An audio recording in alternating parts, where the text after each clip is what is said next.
Officers with the Kenosha Police Department and Pleasant Prairie Police Department responded to reports of a hit-and-run injury. A routine hit-and-run case, but within minutes, it turns into a nightmare for an innocent family. Police receive a vague description, and that's where a dangerous misunderstanding begins. Suspects, Officer Ryan Quilling from the Pleasant Prairie Police Department checked out a nearby Applebee's restaurant. At this time, he saw Jermel English Jr., Shania Boyd, and their 1-year-old son seated at a table. After seeing that the family had empty drink glasses on their table, he concluded that they could not be the suspects who had fled the hit-and-run car crash and left the Applebee's to continue the search. However, shortly after Officer Quilling left, a staff member called dispatch, reporting that Mr. English and Ms. Boyd had appeared nervous when Officer Quilling was in the restaurant, and then asked for their food to go after he left. Officers, including Officer Michael Vensis and Officer Luke Courtier, returned to the Applebee's to investigate further. The interaction that followed was captured on officer body camera. Hey! You guys just sent an... Officers return to Applebee's, and without solid evidence, they begin targeting this family. What starts as simple questioning slowly turns into pressure. Okay. How long have they been here? Who's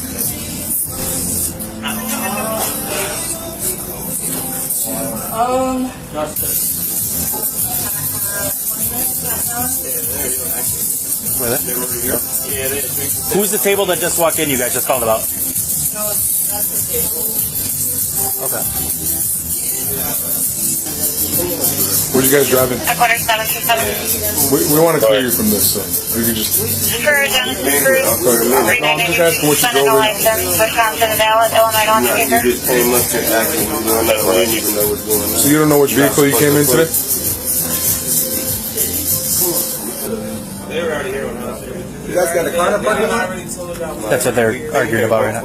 I know. Which car is yours in the lot? Officer Quilling repeatedly informs Officers Vensis and Courtier that Mr. English and Ms. Boyd had already been inside the restaurant when he first checked the premises, noting that there were empty drink glasses on their table at the time, meaning that they had been seated, waited on, served, and had time to finish their beverages before he arrived. Based on these observations, he told them that he did not believe that the couple was involved in the hit and run. Despite this exculpatory evidence that was provided by their fellow police officer, Officers Vensis and Courtier continued to investigate the couple as suspects. Yeah, still not sure what's going on.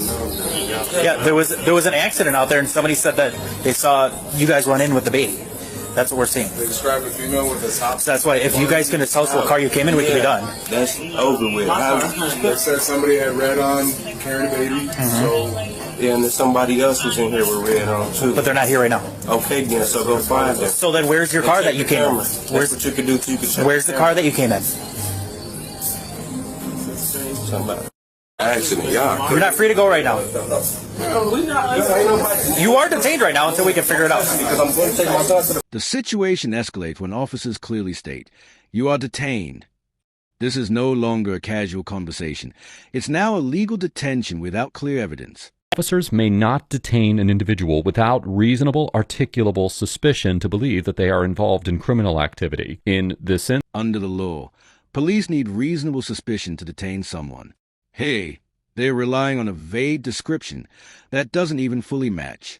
according to witnesses, the suspects included 2 black males, a black female wearing a red shirt with her hair in a bun, and a baby. Now, although the family did not perfectly match this account, as there was only 1 black male rather than 2, and Ms. Boyd was wearing a white shirt rather than a red one, her hair was in a bun, and Mr. English was wearing red shorts, creating at least some overlap with the description. The 7th Circuit Court of Appeals, which has jurisdiction over Wisconsin, held in the 2019 case of United States v. Street that officers may not stop an individual based solely on race and sex. However, the court also recognized that additional factors, such as temporal and geographic proximity to a reported crime, can combine with a matching general description to create reasonable suspicion. Well, under this framework, a court might conclude that the officers initially possessed a legally sufficient basis to briefly detain the couple, although there remains a persuasive argument to the contrary given the inconsistencies in the description. However, the justification for the detention fundamentally changed once Officer Quilling informed the others that he had previously seen Mr. Here's the shocking part.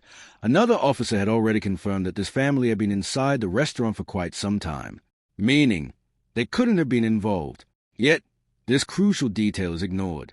Case of United States versus Lopez, a Terry stop must end once its purpose has been resolved, and officers must release an individual as soon as they determine that the person is not involved in criminal activity. In light of the exculpatory information provided by Officer Quilling, there is a compelling argument that any reasonable suspicion was dispelled by this evidence, and the officers' continued detention of Mr. English and Ms. Boyd exceeded constitutional limits. All right, relax. Relax. You don't touch me. Relax. You got a baby with you. Relax. Don't touch me. Relax, And then you'll be done. Stop. Back up. Excuse me. What car you in? Excuse me. Excuse me. I'm not. Stop touching me. You touch me. Excuse me. Excuse me. Excuse me. We will be done. Like, we don't gotta answer no questions. I already told y'all we've been here. You're gonna stay with my. No, I'm not gonna stay with nobody. Okay, then put your hands on your back.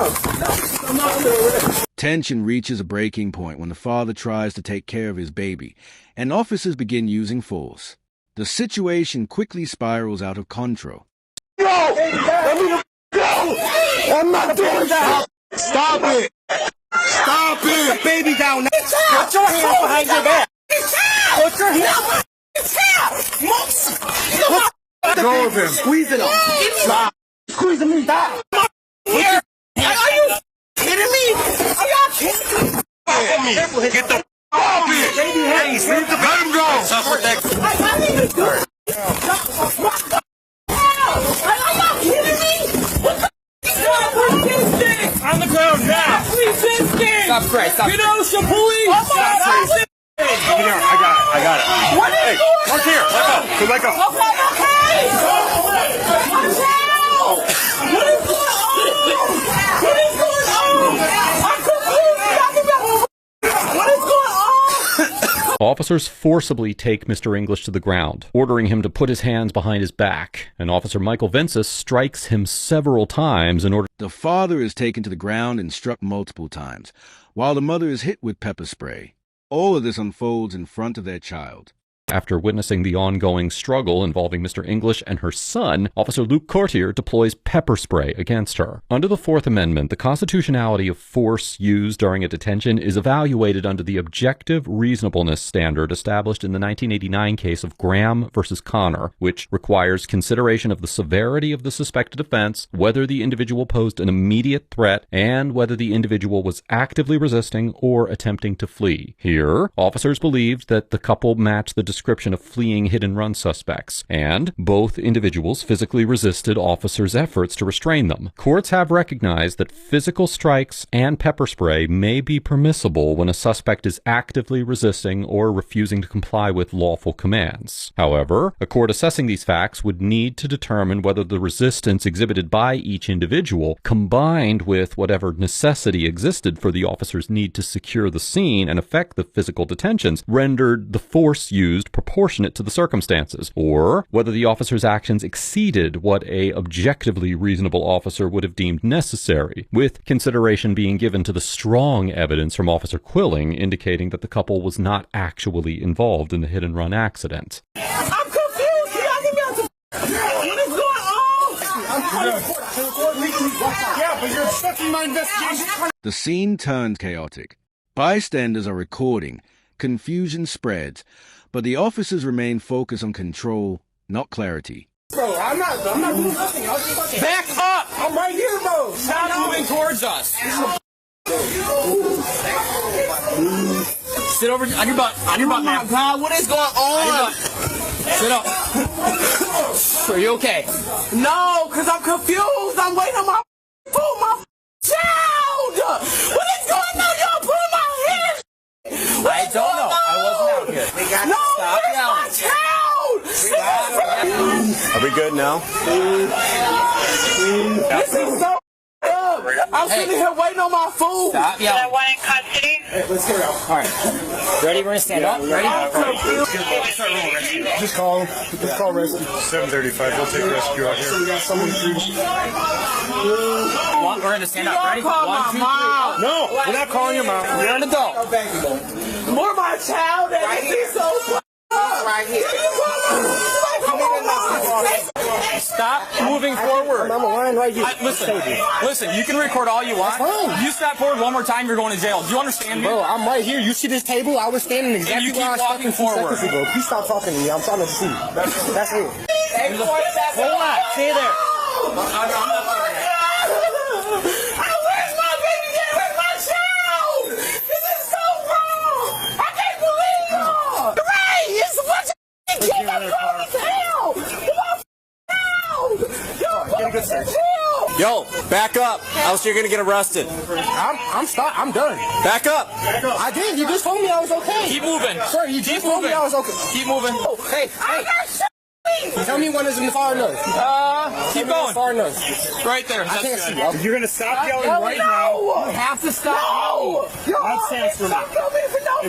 If you move against me, I'm putting you into the car. Did you guys hear what happened? No. There was a rollover accident, Highway 50. Yeah. Description of 3 adults with the child were running from the scene, likely in distress. Is that what you call an accident? Was a third person? I don't know about a third person. So, that's terrible. Was there the 3 people come in? Arresting someone in the bathroom. I never knew there was anyone in the bathroom, so I'm like, No, I'm not going to stop. Stay back there. Get it for you, but stay back. No! I'll get it, Kev. No! You got a good grip on her? Yeah, I got it. If she gets close, you spear her in the car. Just make sure you get clean across that center line. Stop moving. Stop yelling and give me your mom's number. Now listen, right now, y'all being detained because it's a car accident. I don't know what's going on, okay? Don't turn it into nothing. So if you're gonna lie about your name, why do that right now? You feel me? That's where we're at right now. Get in the car. Wrong, bro. It's so wrong. I swear to God, bro. Keep the door closed.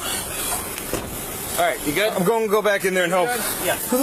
Bring people in close contact with me. Hey, I'm calling somebody for this girl that's at Applebee. She just went to jail. We have her baby. What's your name? Shania. Yeah. What do you need? I think we're fine here. He's catching his breath. All right. I'm going to go check with him in the bathroom then. Good? Good. Just a little OC exposure. Thank you. Whoever was spraying over there. What? There's all those kids in there. Can you crack the window? Yeah. Like my face burning. Where's my child? In there. No, who has my child? The staff members in there. They don't like what's up. He's in custody too. So what? For resisting. After arresting Ms. Boyd, the officer informs her that Mr. English is also under arrest for resisting. An individual may be convicted of resisting or obstructing an... Both individuals are arrested and charged with resisting and disorderly conduct. But here's the key question. If the detention was unlawful, does resistance even hold quote-unquote lawful authority? In other words, the statute requires not only resistance or obstruction by the defendant, but also that the officer's underlying actions are themselves lawful. In the 1984 case of State versus Lossman, the Wisconsin Supreme Court determined that the state must prove beyond a reasonable doubt that the defendant knew the officer was acting lawfully at the time of the alleged resistance. As a result, if a detention is unlawful because officers lacked reasonable suspicion, the legal authority requirement cannot be met, and a defendant cannot be convicted of resisting, even if they physically struggled with the officers. Now, in practice, this means that if a court were to conclude that officers lacked reasonable suspicion to detain the couple, then the charges for resisting could not stand. Likewise, even if a court determined that the detention was supported by reasonable suspicion, the couple could not be convicted of resisting if the state failed to prove that they knew the officers were acting with lawful authority at the time. After their arrest on July 20th, 2023, Mr. English and Ms. Boyd were formally charged with resisting and disorderly conduct, with Ms. Boyd additionally charged with marijuana possession. The case gains national attention. Officers are investigated and suspended, and eventually all charges are dropped. Criminal Justice Arm Team ROC had hired attorney Alex Spiro to assist the family. As scrutiny intensified, the Kenosha Police Department initiated an internal review, and on November 17th, 2023, released a community briefing video that generally characterized the officers' actions as appropriate. However, at the Kenosha PD's request, the West Allis Police Department reviewed the incident and identified violations of department policy committed by both Officer Courtier and Officer Vensis. Officer Vensis received a 4-day suspension after investigators determined that although his initial use of force was reasonable, he failed to reassess the effectiveness of his strikes and consider alternative methods to overcome Mr. English's resistance. And he also also failed to appropriately complete a required report. Officer Courtier received a 10-day suspension after the investigation concluded that he failed to decontaminate Ms. Boyd following the use of pepper spray, and he did not meet department standards for professional communication, safe vehicle operation, or report writing, although the investigation found the use of pepper spray itself to be justifiable. The department also reported that both officers would receive additional training. Meanwhile, the criminal case against the couple progressed until December 20th of 2023, when the court dismissed all charges at the request of prosecutors. Several months later, on July 19th, 2024, Ms. Boyd filed a federal civil rights lawsuit on behalf of herself and her son, alleging unlawful detention, excessive force, and malicious prosecution by the officers and related government entities, and discriminatory treatment and defamation by the Applebee's franchise. As of the date of writing this episode, the case is still pending. Overall, the Kenosha officers get an F for utterly failing to conduct any meaningful investigation, escalating the encounter to the point of unnecessary. This case is a clear example of how poor investigation and flawed judgment can turn a simple situation into a violent encounter.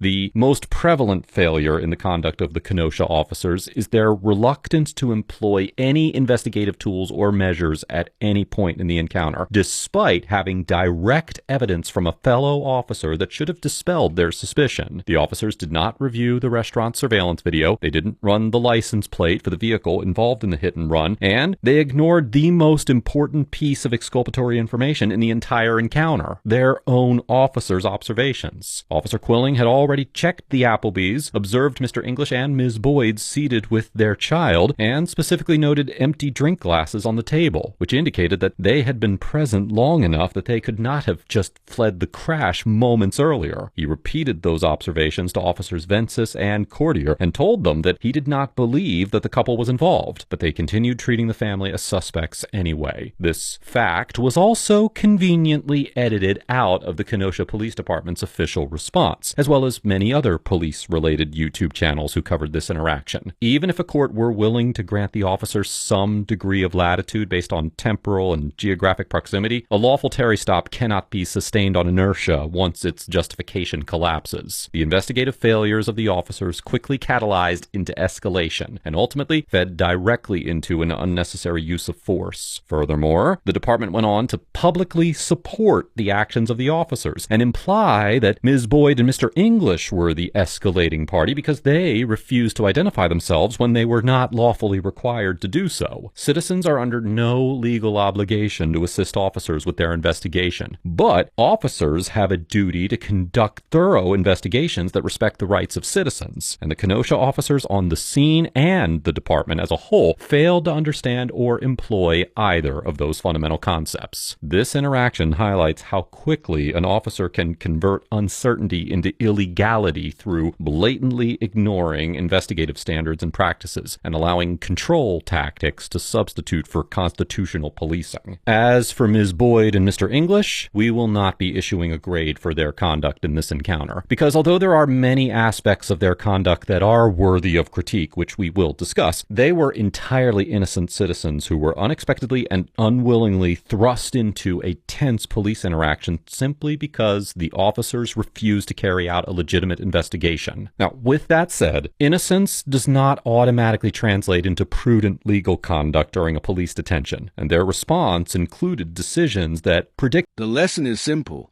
Physical resistance can make things worse.